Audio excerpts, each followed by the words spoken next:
Not that our family is special, any more special than any family, but if it can happen in my family, our family, it can happen in any family, and it does happen in any family.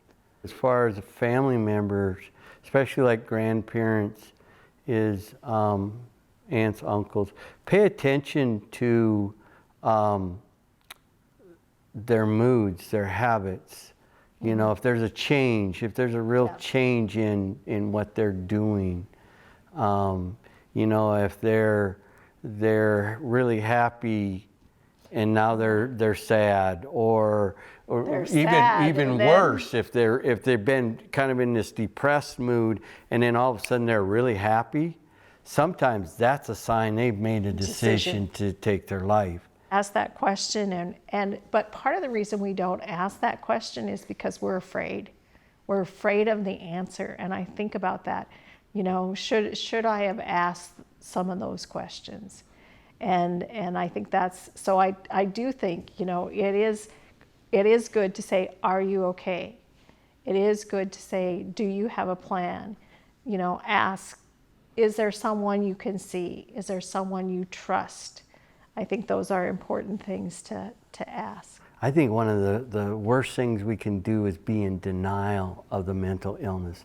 Oh, that can't happen to my son, my daughter. You know, just power through it. You know, we don't understand. It's like we need to accept what they're going through and support them through that. And again, like I was saying for me, be there for them. Take them to a, you know, you're dealing with this. You know what? I'll go with you.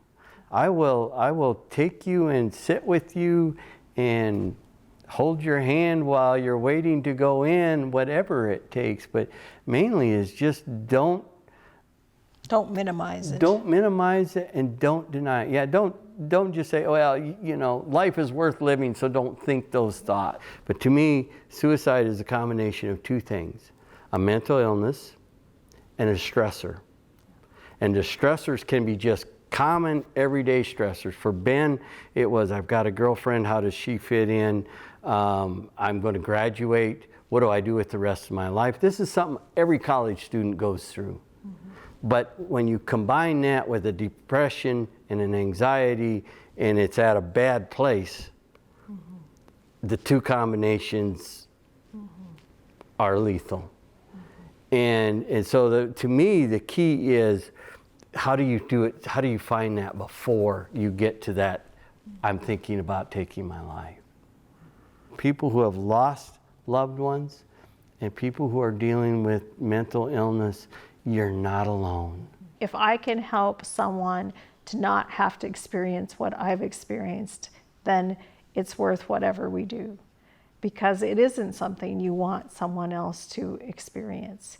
And so if we would allow students to just acknowledge, or people to just acknowledge that, yes, I don't feel well, I'm mentally depressed at this point, I'm thinking about suicide. If we weren't afraid to talk about it, we would have people who would be able to go on and live whole lives.